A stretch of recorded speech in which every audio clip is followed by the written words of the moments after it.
여러분, 눈에 보이지도 않는데 원자력 발전소 몇 개를 합친 것보다 더 강력한 힘을 내는 그런 발전소가 있다면 믿으시겠어요? 오늘은 바로 그 보이지 않는 발전소, 가상발전소 VPP에 대해 한번 제대로 파헤쳐 보겠습니다. 자, 이런 거 한번 상상해 볼까요? 바로 여러분의 전기차, 그리고 바로 옆집 옥상에 있는 그 태양광 패널이 힘을 합쳐서 우리 도시 전체에 전력을 공급하는 거예요. 이게 뭐 공상과학 영화에나 나올 법한 얘기 같지만 더 이상 그렇지가 않습니다. 이게 바로 오늘 우리가 파헤쳐 볼 기술의 핵심이거든요. 아니, 근데 이렇게 대단한 기술이 왜 필요할까요? 그걸 알려면 먼저 지금 우리가 쓰고 있는 이 전력 시스템이 어떤 한계에 부딪혔는지부터 좀 짚어봐야 합니다. 솔직히 말해서 지금 시스템은요, 어제를 위해 만들어졌다고 봐야 하거든요. 자, 여기 왼쪽을 한번 보세요. 이게 우리가 아주 잘 알던 그 옛날 전력망이죠. 거대한 발전소 몇 군데에서 전기를 쫙 만들어서 일방적으로 우리 집까지 보내주는 거예요. 아주 단순하고 또 예측도 쉬웠죠. 근데 오른쪽을 보세요. 세상이 바뀌었습니다. 태양광, 풍력, 전기차 이런 것들이 막 생겨나면서 전기가 이제 사방에서 만들어주고요. 심지어 거꾸로 전력망으로 흘러 들어가기까지 해요.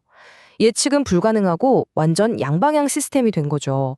뭐랄까, 기존의 일방통행 고속도로에 갑자기 수만 대의 차가 역주행하고 있는 그런 꼴이에요.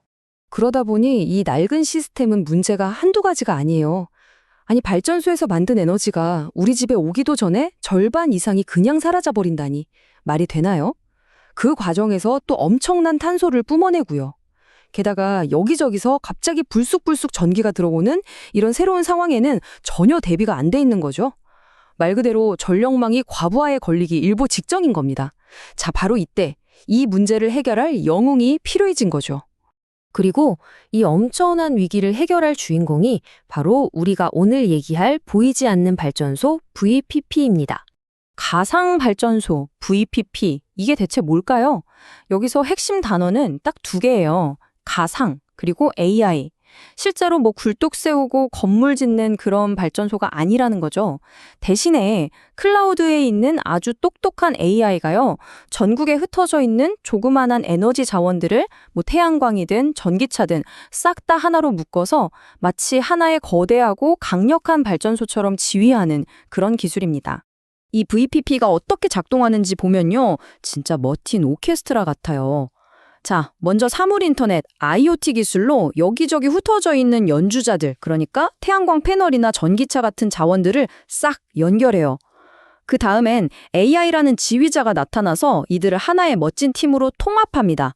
그리고 마지막으로 전기가 가장 필요한 바로 그 순간에 자, 지금이야 하고 신호를 줘서 전기를 쫙 보내도록 급전 지시를 내리는 거죠. 와, 정말 완벽한 하모니 아닙니까?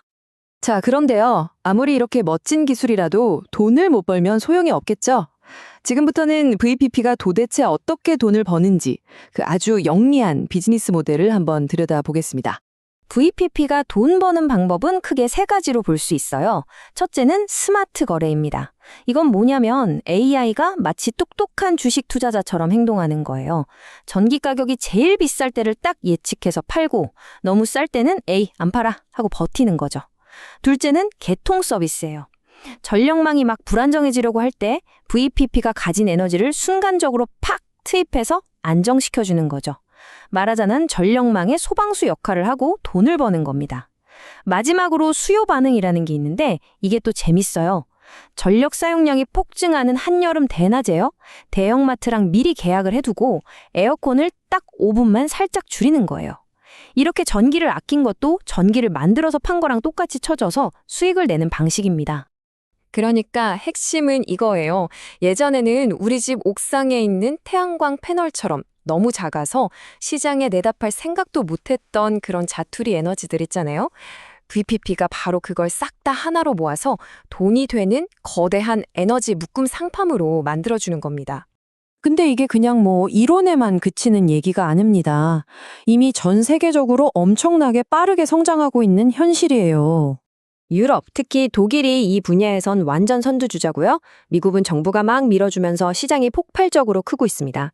또 햇빛 좋은 호주에서는 집집마다 있는 태양광을 VPP로 묶는 프로젝트가 아주 활발하게 진행되고 있고요.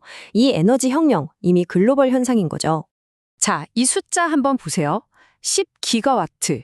이게 유럽에서 제일 큰 VPP의 용량인데요. 이게 어느 정도냐면 대형 원자력 발전소 10개랑 맞먹는 규모입니다. 진짜 놀라운 건 이게 뭐 땅 파고 건물 지어서 만든 게 아니라 오직 소프트웨어 하나만으로 이뤄냈다는 사실이죠.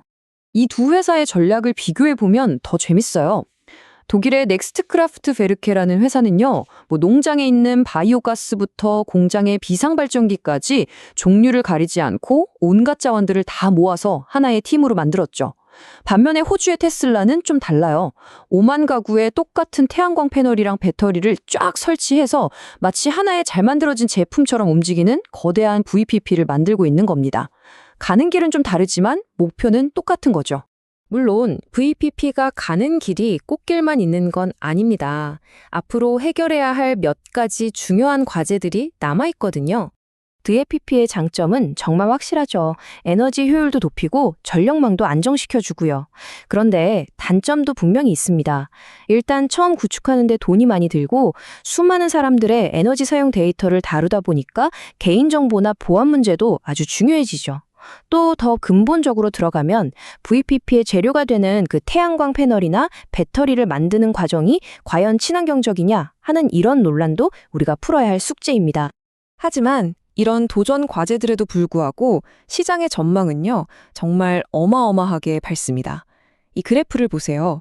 VPP 시장이 2020년에 약 5억 달러 규모였는데 2027년에는 21억 달러를 훌쩍 넘어설 걸로 예측되고 있어요. 이건 뭐 VPP가 미래 에너지 산업의 핵심이 될 거라는 아주 강력한 신호라고 볼 수 있겠죠. 독일의 VPP 선구자 넥스트 크라프트베르케가 한 이 말은 VPP의 핵심 역할을 정말 완벽하게 요약해 주는 것 같아요. 결국 VPP는 그냥 새로운 기술, 그 이상이라는 거죠. 우리가 이 재생에너지 시대로 제대로 나아가기 위한 필수적인 조정 장치이자 지휘자인 셈입니다. 자, 오늘 얘기는 여기까지입니다. 우리의 에너지 수요는 계속해서 늘어나고 기존의 전력 시스템은 이제 한계에 다다랐습니다. 어쩌면 미래의 가장 거대하고 강력한 발전소는 더 이상 우리가 아는 거대한 굴뚝이나 댐이 아니라 바로 우리 눈에 보이지 않는 저 클라우드 속에 있는 AI가 아닐까요?